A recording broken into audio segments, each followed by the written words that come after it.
aller à l'interview de Arlène Alou. J'ai appelé. Arlène t'a appelé. Oh, ça va très bien, ok, merci. Je reviens à l'interview à la Hepiriva. Oh, ok, moi je reviens. Hitane le famba. Et hitane famba. Uyo mutipe n'umuntu nyene yakoze amateka mu gihugu turamuzi yaranze amateka yarakoze indirimbo zikaze afite amahiti yakubise amashow hanze y'igihugu hanyuma akagira mu rwego rwo kubita show y'igihumbi vraiment ari nkawe alo vyemera uri umunyagihugu kundi igihugu ca parce que vous allez bien je suis bien maintenant d'accord parce que vous allez à la maison tour sur les interviews parce que j'ai bien été bien il est bien tout le monde j'ai bien maintenant d'accord parce que nous bien vous aimons parce que je ne comprends maintenant d'accord merci et maintenant à l'eau koresha umwanya mu mazimisi muterana amajambo na Edison Dayahoze Edison ngo no diaspora Afsaifonia abagore mufiki biza sha ariko jewe pe navuga kanya cyaba vraiment ahubwo Edison je naramutsinze naramwishe ya Edison naramwishe Edison ino social media nimba yikoresha nta kwari nta capacity agira yo gukoresha ino resources. Coucou les amis, je pense que vous allez bien et moi aussi je vais bien. Ndi kumwe n'ivyamamare musanzwe mumenyereye ariwe koresha umwanya na Famba. Je pense ko batorinda vraiment bari présente. Amazina yabo murayazi, isura zabo zonyene ni Oji ziridondora. Amazina ko yamenya sigisabo. Ramutse bakunze ba link Arlène Alou. Famba ni batangura kubaramutsa we atarinda gufatirwa mikro. Yeah. Baramutse. Parce que vous allez bien je suis bien maintenant d'accord parce que vous allez à la maison tour sur les interviews parce que j'ai bien été bien il est bien tout le monde j'ai bien maintenant d'accord parce que nous bien vous aimons parce que je ne comprends maintenant d'accord merci et maintenant à l'eau urakoze français C'est la belle français. Comme d'habitude, moi je peux koresha umwanya. Aller à l'interview de Arlène Alou. J'ai appelé. Arlène t'a appelé. Oh, koresha umwanya, ça va très bien, ok, merci. Je reviens à l'interview à la Hepiriva. Oh, ok, moi je reviens. Hitane le famba. Et hitane famba à la charama. Non, ce n'est pas toi Hitane moi. Yeah. C'est toi qui appelle-moi. Famba, tu es où? Ah, j'ai à la maison. À la maison, passer à la interview. Maman, ok. J'ai avalé à l'interview. Non, parce qu'à part l'interview, tu appelles-moi. Famba, tu as enchaîné à la moto. Moto qui a dépanné. Dépanné moi. Parce que l'essence est terminé. Maintenant, ce jour, il y a essence dans Magendo. Pas d'essence à la station. Un litre et demi, 20 000. À la Magendo. Essence à la Magendo. 1 litre et demi, 20 000. C'est le problème. C'est le problème maintenant. Et puis ça, déjà à l'interview avec Arlène Alou, la mère de nous. John Mabou, c'est la. Oui. Déjà rattrapé. C'est la Fouzi. Fouzi ni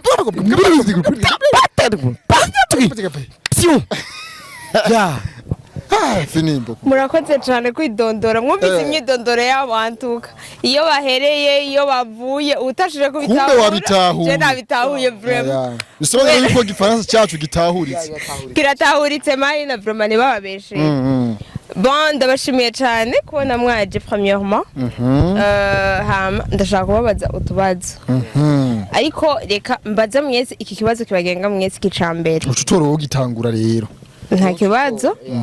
ya ndashaka kumenya Samba Famba nakoresha umwanya bahuye gute tugire kugira turabe utashura twende kigira nawe kisanso we nturimwo ego we nturi umunsi kani twebwe kimsosole wendo naza Famba. Okay. Parce que tuvuze kuri ku rugendo rwatumye nje nakoresha tumenyana, si urugendo rufise story ngo iteye ubwoba ku buryo byo nadutera marira cyangwa ibyo nadutera gukumbura aho twavuye. Ni story nziza ko twahuye twese tuvyishimiye. Nikimenyamenya twahuye twese tunganya ubwenge, tunakore buzi busa, binaboneka yuko n'impano zari zisa. Na kintu kiryoshe mu buzima nko gutwara umugore mu nganya ubwenge no kwiyumvira cyangwa kubana n'umuntu ivyumviro vyawe n'ivyiwe bingana. Na hantu na hamwe moshwana, niyo mpamvu ubona no gushika n'ubu koresha umwanya ngunga atanu musi numwe turahushana amajambo nje nawe ngo so atavuga ikintu ndagipinga cyangwa mvuga ikintu ndagipinge. Ico yemeye ndacemera, ico yansi ndacana. Ico nemeye aracemera, ico nansi aracana. Aho twahurire rero si kuvuga ati ngo twahuriye mu kabare cyangwa duhurira ahantu duhura ibiki, twarisanzemo duhuye. Gusa ico nahura nuko icyatumye duhura ni entertainment. Nico kintu cyatumye duhura.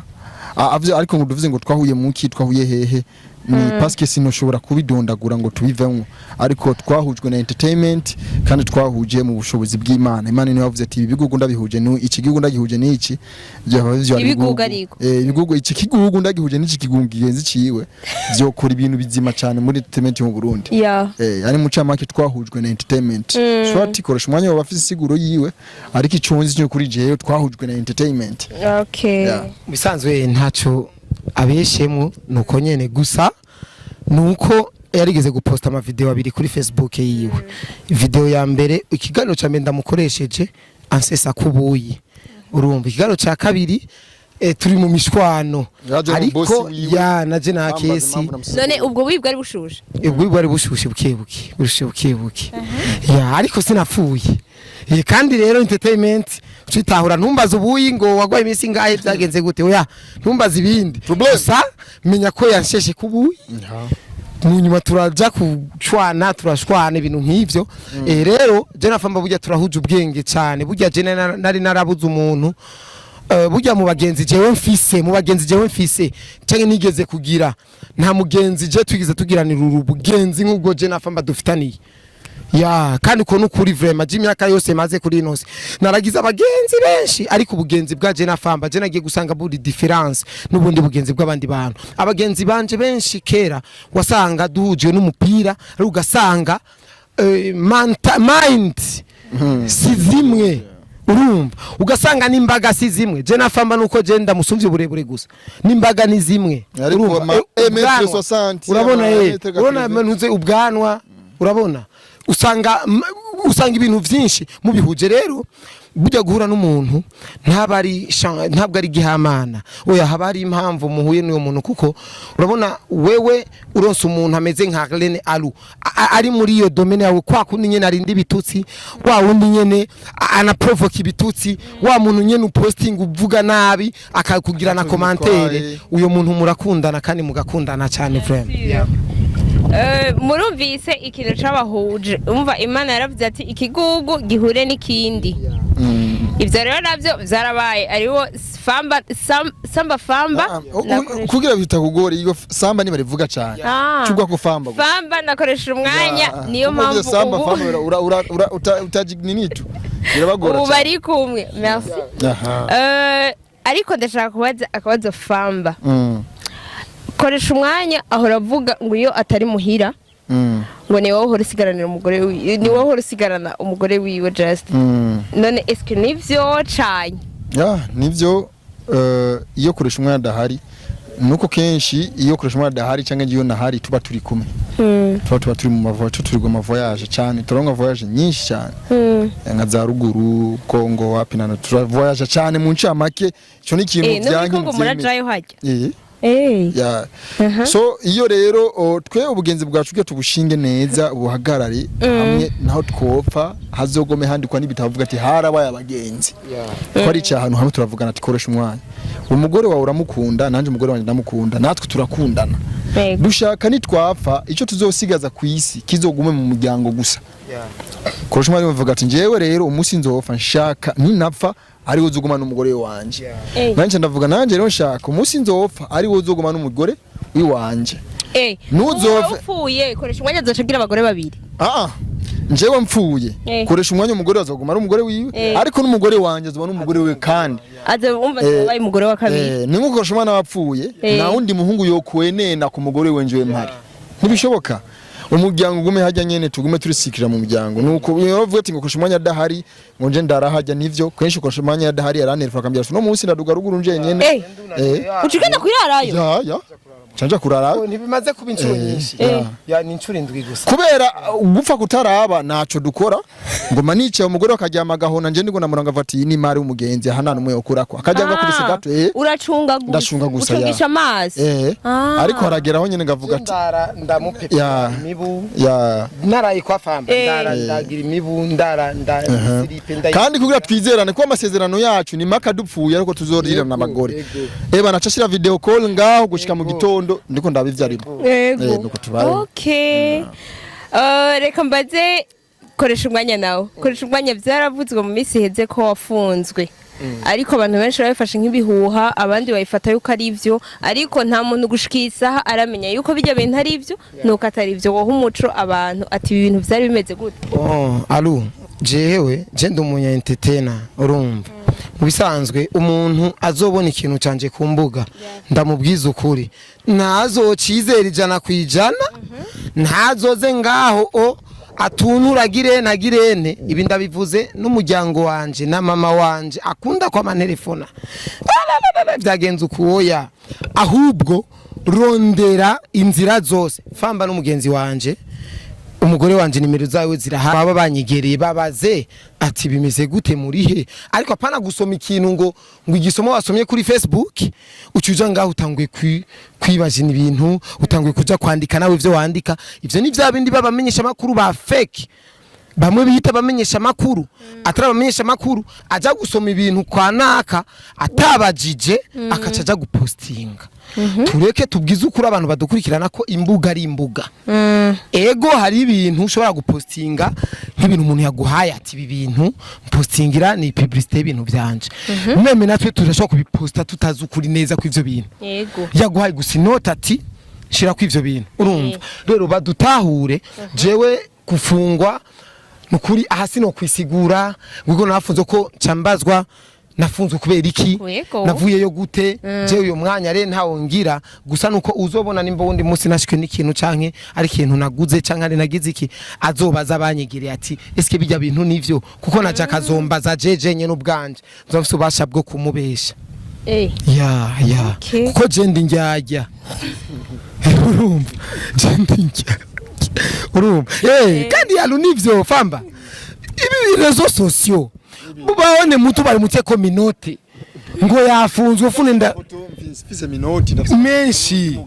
urumva none bijye bari ivyo cyane oya nyene wewe bitahure wewe ukubihaye umwanya baza rero rondera bamwegereye cyangwa umurondere wenyine officiel ati braza bikwaye shikiriye rega niyo washikiriye nyina ni interview ga wanshikiriye ariko ni turi muhira turi direct kuri kamera urumva ni kwa kwisigura nyene urumva nese yo mpamvu nshaka nyene ubikuriye impanuro nabahaye nizi sibajya babishaka n'abafanda barabinyandikira bakati ego hari ndafite abantu bantumye ati twereke alu je rero ngaha sinisigura si muri sentare ngaha aha jewe nicaye aha urumva je nizera yuko ivyo ngira mvuge ivyo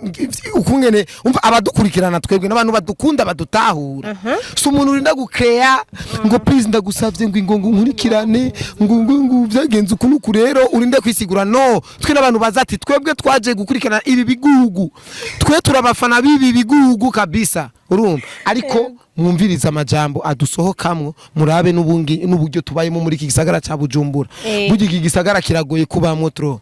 kiragoye kubamwo uracishinze wona hwera urumva hari umwanya rero bisaba wewe nyene wikure mu bwe ugira utunge umuryango wibeshijeho turakibayemwo tutarabamotari ibaze turabatakisi turabafundi twe akazi batubaje tuvuga sans métier n'akazi muri abagore dufise ama iPhone dufise ama moto dufise abagore bakiri twe bandika ko sans métier yani ubaho kubera ubwenge bwawe ugatunga Koreshma afise abana batatu yeah je mfite abana batatu officier n'umugore yeah n'umugore twe tuzi babiri muzi babiri none siyo mpamvu nakubwiye rero Samba arafise umwana Jenda afise umwana Famba oya jewe mfite abana batatu Famba afise umwana uvuga yuko afise abana oya Famba afise umwana wiwe umwana w'imyaka 9 umwana w'imyaka 9 ya je mfise umwana w'imyaka 5 umwana w'imyaka 3 n'umwana w'umwaka umwe n'inusu wowe imyaka 5 nawe bose bafise soin Yaba, urabona bameze ukavuga ati neza, abana bararyoshe. b'umuntu sibwa mu mayibo ya imagine tubayo mu ubwo buzima Ibaze. bw'utunga abagore n'abana ukagura moto tukagura amamoto tukagura ama iPhone muri ubu bwo ibi bintu birunguka cyane samenti ibi bintu bimeze neza nukuri basi je twe tuzokwidoga ngo nukuri ngo nyene cyubahiro gukunuko twebwe ramba twe tumeze neza nukuri kw'Imana twebwe tuzoronderera mu nzira zose nzofuma urabona umunyonga ariko amafaranga bro fuma namba isipe ariko ivyungu tureke kuza tugora leta ngo na mafaranga dufise ngo turakenye mu dufashe mu koresha ubwenge bwawe uko ariko kose muri iki gihe hari abantu babayeho ariko arondera ibipapuro mu mabanke mu bigire aje gusaba credit yego mwene wacu usavye credit uzorinda usaza ukiri kurayinka banki nayo ni homba ariko jewe namba risiripe postinze tayari kuri bwa bugenegene bwacu ronda kagenegene ukora nimbara ka video yifata posting amafaranga uronke uraguze ukora igihugu gifise charge nyinshi cyane nk'ubu igihugu kiri muri tuko kijukira iterambere kura biterambere na leta matatu ya manjala bizana ibintu byo kuvuruga ufise ubwenge nturi kimuga uraza baruduhura mu barabara ko barasabiriza ngo yarakwigishije ubara guhaguruka ngaho uvuga ati imiseregi iracafuye reka nkure ko imisenyi hari mu mfire imiseregi cyangwa uvuga ati hari ibintu bitagiye neza mu gihugu ugafasha leta wowe araho ngo niko nasabiriza urasami uri kurateza ure tugeze muri etape ari guhura n'umuntu kuva ngo ncorera umuntu akurera no kuri kw'Imana Imana ngo fashe mi igihugu rero je na Famba urazi ngo tugomba gukora nukugenda n'inkoni kwimyoza kweli alu ubu nukugenda n'inkoni kandi sigisabo ni itegeko umuntu azoba afite amaboko umuntu azonsega nzoca ndamubabwira ati funga ngumi 5 ukabona byose biguye kwa papa namuhomeka kiwerewere ariko barafise umwuga wo kwimyoza sha inshuro bamaze kwimyoza jewe turi kumwe zonyene ndahumiwe twashavuye tuzi ikibazo ca gatatu reka mbaze Famba na harasirikiye ku mbuga twarabonye uja kurogesha lorilo eske birakwiye yuko umuntu muri kumwe ko ari muri industry murogana oya burya kwazi nubishiye ko nje nyene nje nakoresha umwana ni mwese kandi urazi ikintu kimwe mu cyo gutahura kugira mutahure yuko ibi bintu tuba tubirimwe turi serie kandi tuba tubikeneye iterambere ryabyo si umwanya kubisubirako kandi ko byaranaheze ariko tubatahura abantu bari muri entertainment yuko turiko tugwanira iterambere n'agaciro ka entertainment mu Burundi byanya bikunda sawa bijya birobanye twambaye by'uburozi sa hano harose ushobora kubironka bijya harimo dépense umuntu ukadepanze ukava nje nkora nkora ikintu kugira umuntu atahuriye kuko ndi serie nivyo ndiko namubwira aho tuje tudurira ko nazina nyene kumuvugako uyo mutipe n'umuntu nyene yakoze amateka mu gihugu turamuzi yaranze amateka yarakoze indirimbo zikaze afite amahiti yakubise amashow hanze y'igihugu hanyuma akagira mu rwego rwo bitashoye igihumbi vraiment ari nkawe alovyemera uri umunyagihugu kundi igihugu cyawe navyo no kwemera cyane muri ze swali ya rumoya tu aru we nk'ubu umuntu yo kubwira ati ingo muri anniversaire yanje ndaguhereza ibihumbi 200 wojayo ibihumbi 200 mikashi wojayo oya nikiwa oya imagine none umuntu nk'ujya vraiment oya vraiment twese tuvuga ati reka kugira dukingirize yani tufiche aibu ya inchi tugerageza basi tubiroge bipfe bijya bintu bizomenyekane basi tutwengwe n'abanyamahanga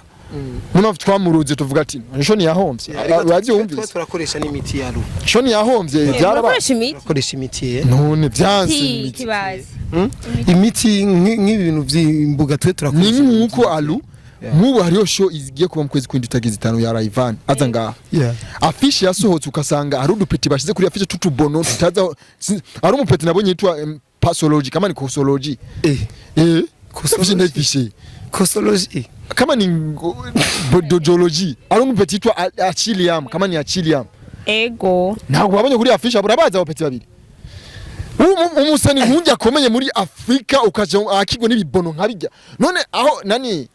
bajya baba Linoji bajya baba Double J Double J c'est bon kiriko c'est bon bajya maze gukora amateka turaza amahiti yabo ibisusu nzoduga inzoga nibe hajya n'amahiti n'indirimbo ndakubye vuga iti za Double J zibiri nushobora kuyumvira direct utera direct ni ibintu biri mu mutwe ariko nk'abajya baba with design bajya baba Alvin Smith bajya sabasani woshira ngo bakire umukinya manya akona kagaye bajya n'abasani bo kwakira bajya bahora bazanga bava mu Rwanda ba Brice Melody ba HKV ba Kensol bajya bakiro n'abajya sebo birataruzi ko bajya n'abanye yuko ari bo bakwiye nyene kumwana nivyo tuzatwanka ngaha mu Burundi gutesha meme Linoji hajya Linoji urazi point 4 azokwitabaza hajya ndazi Sadbi azoja kuri stage kubera ijya ndirimbo yiwe tuzi none rega nk'ubu urona meme legend aramaze gufutwa kera mu bisanzwe c'est vrai jewe na jewe ico kintu na jewe narakivuzeko iyi show si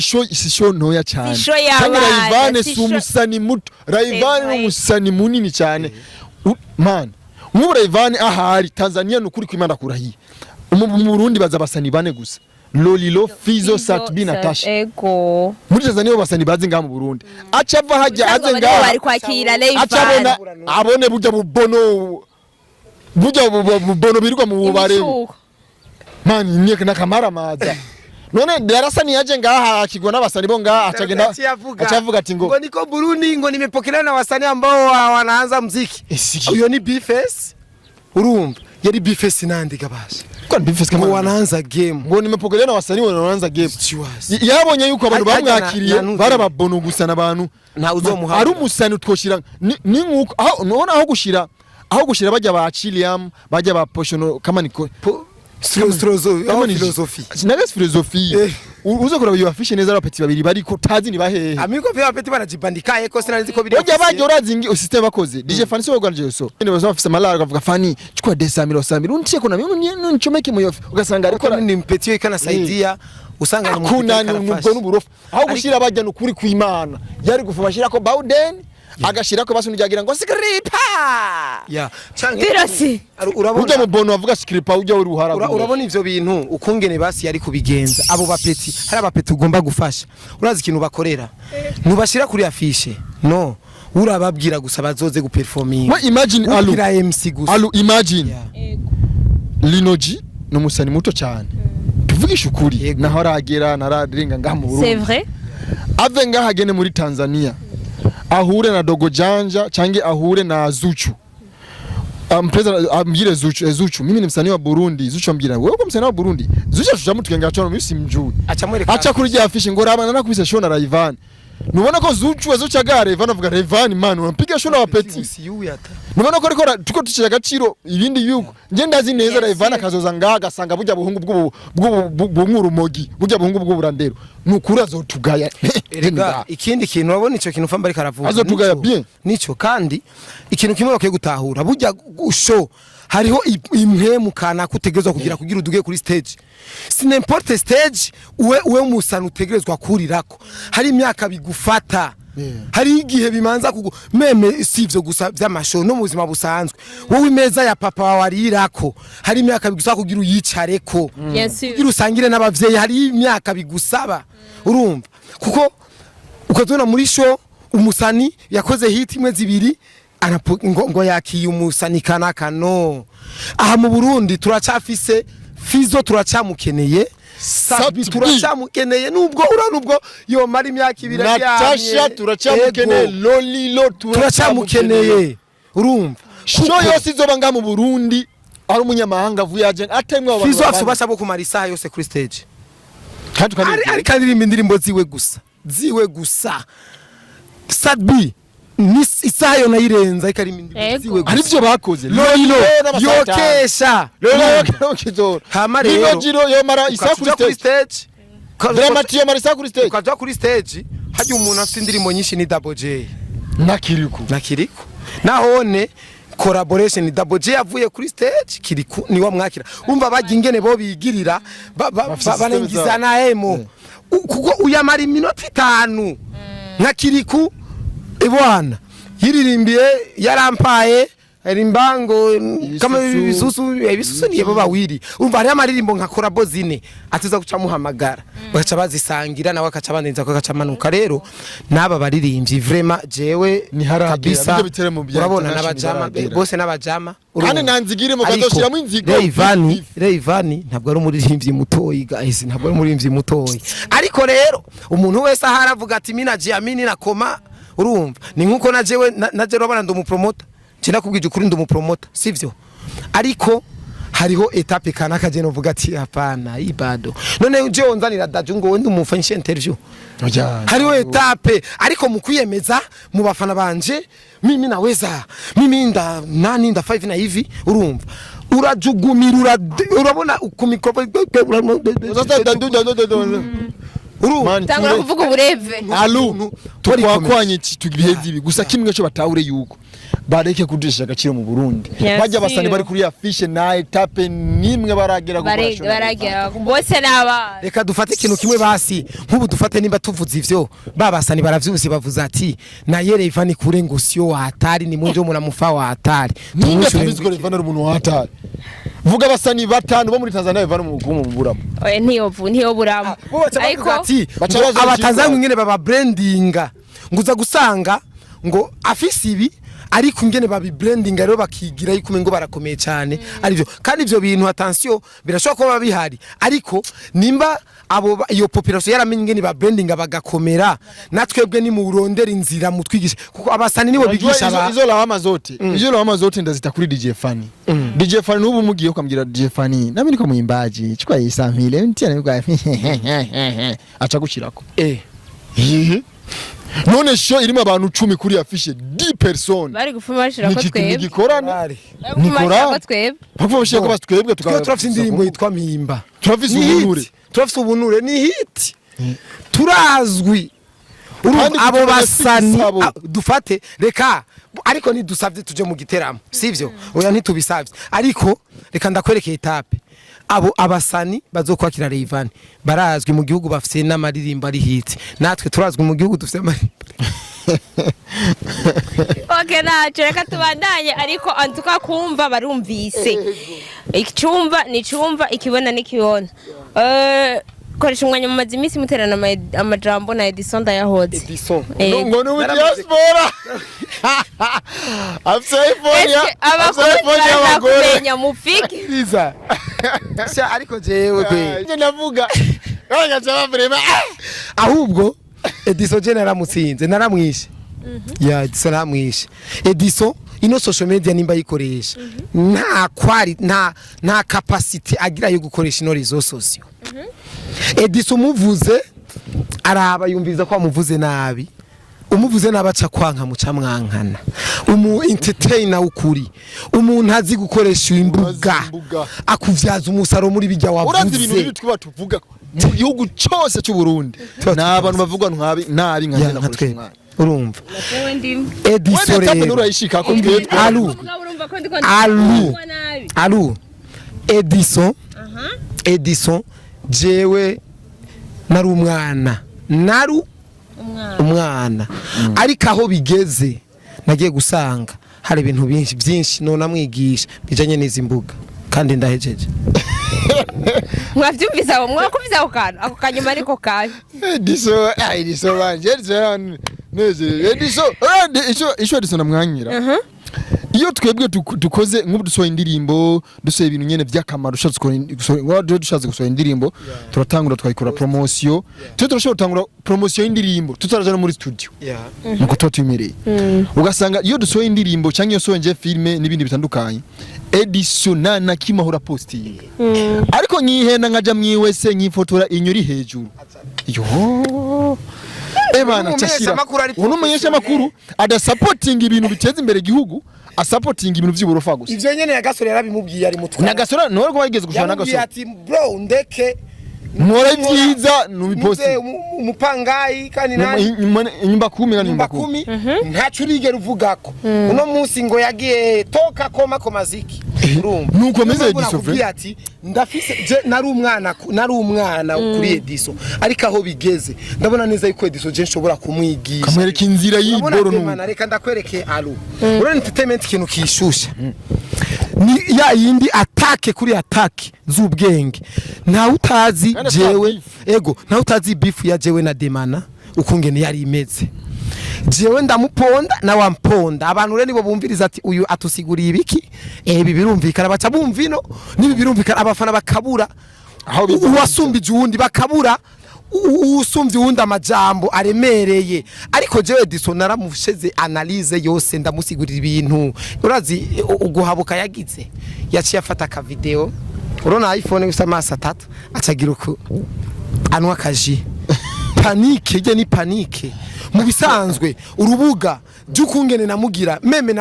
na message yanyandike naca ndayiposta urabona yanyandikiye inbox yaranyandikiye inbox nabipostinze kuri page yanyandikiye ngo hey bro ntiyanandamukije ngumaze iminsi ngumva ncafuza ku mbuga ngo Facebook ngo we nako kagwi kawe ngo naco muzogira ntengo kunuko uko nyene sinamwisho cangira kacu canda bitako ndambwiye ati mwene wacu ngira ndakwirahira umwanya umwigisha entertainment naramweretse uno nubu arasuye gufyetora kandi nakubwiza ukuri burya nakandi kanyuma izisaro zino mu Burundi VIP twaho twimoshereza na famba sahabeye cyane ariko twimosha kuri ni 2500 cyangwa 3000 apana canke 3000 ni 3000 mu bisanzwe urumva Ediso ino hari imosha ku 1000 cyangwa 2000 musanzwe ariko iburaya mwene wacu mu salon de coiffure iburaya uzorabe Ediso ku mushatsi nubu ntari imosha kuri kwimana so kwimwesha ni $200 we wachazi amarundi arabona amarundi $100 kwimosha 500 kagahene kimakamba avuga imakamba ni munyamakamba uri kagahene kimakamba no mpamvu tu imosha kandi kindi amanza gusaba uruhusha ode yararongoye ode ujya mugore we n'undi yasubira bamurongoye asa sibinajuri kandi ivyo ntibizwi siyenza ari mu bibaga kure ya akosa umuntu ama iPhone twibera aha koresha mafise umugore atavuga ati shira amazi mu dushe ariko Ediso usanga ari washira muri dushe Ediso ni ode ngo banje kwimosha ubwanwa uzumva ode ima ndaguyika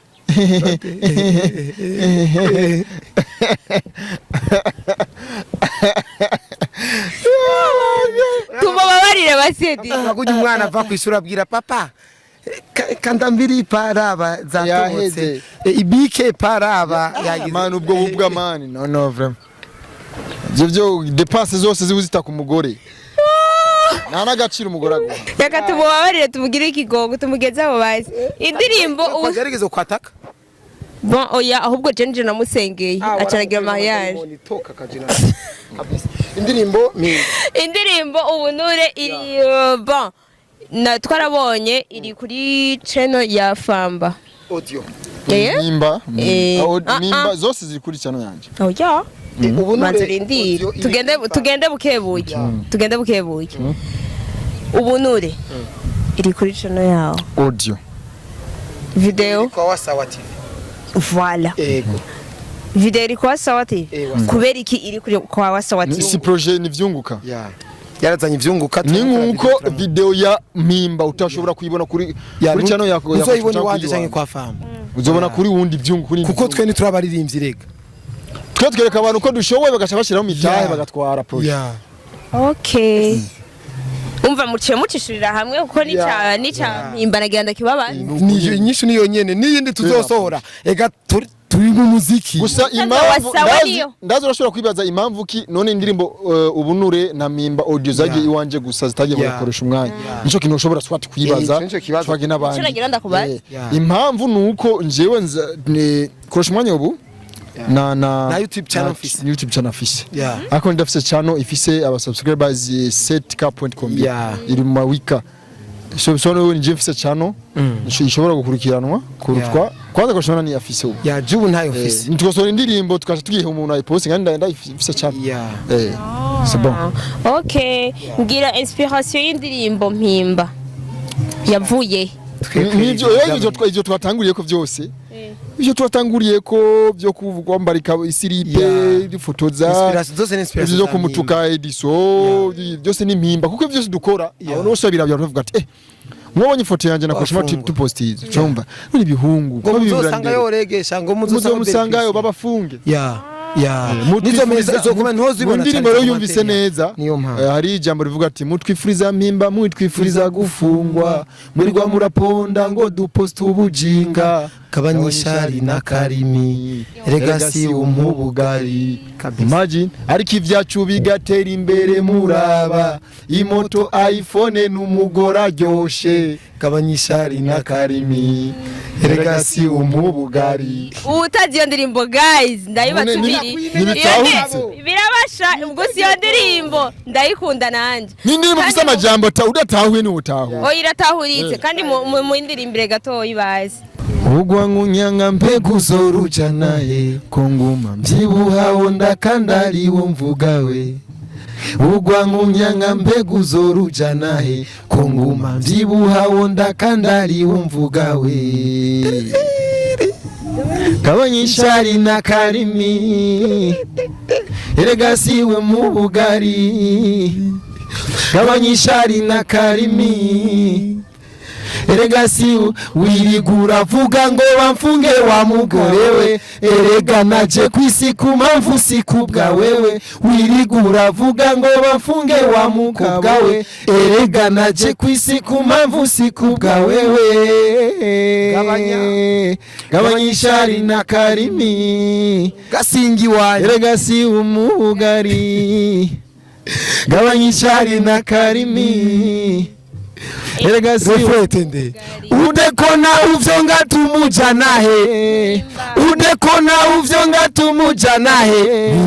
udekona uvyo ngatumuja nahe udekona uvyo ngatumuja nahe udekona uvyo ngatumuja nahe udekona uvyo ngatumuja nahe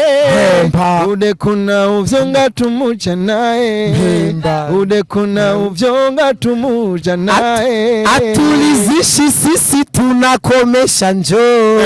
hatulizishi sisi tunakomesha njoo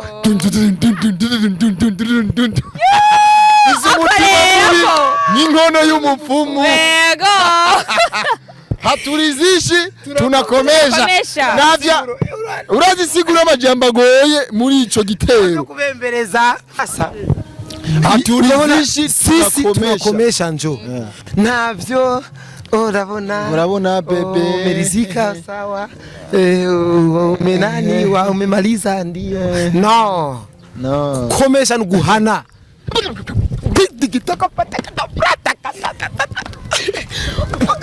bakaza bakadodora mwene ibiki volume komba mwisho twe dutangura kuri komba mwisho wa masinema menshi kwa hera muri komba mwisho ni hera ngo ahereza komba mwisho amasinema menshi metwebwe ubuzima bwacu twe komba mwisho ni yitangura kandi aho twavuze mu majambo adiritse uta ucutaho ye bwana unawapa kabisa unakomesha yewe gaye Bon murakoze cyane famba nakoresha umwanya mwakoze cyane gose nibaza yuko nundi munsi umuntu abakeneye c'est normal parce que c'est la famille de nous et vous et nous aussi. C'est la même chose. C'est normal, mademoiselle. C'est normal, c'est normal kabisa. C'est normal. So murakoze cyane kandi mukama bandanya bahezagira. Allahumma takabbal du'ana. Kwizina rya data ni rya mwana ni rya mutima mwiranda. Amen. Subhanahu wa ta'ala abazigame cyane. Amen. See you. Merci beaucoup.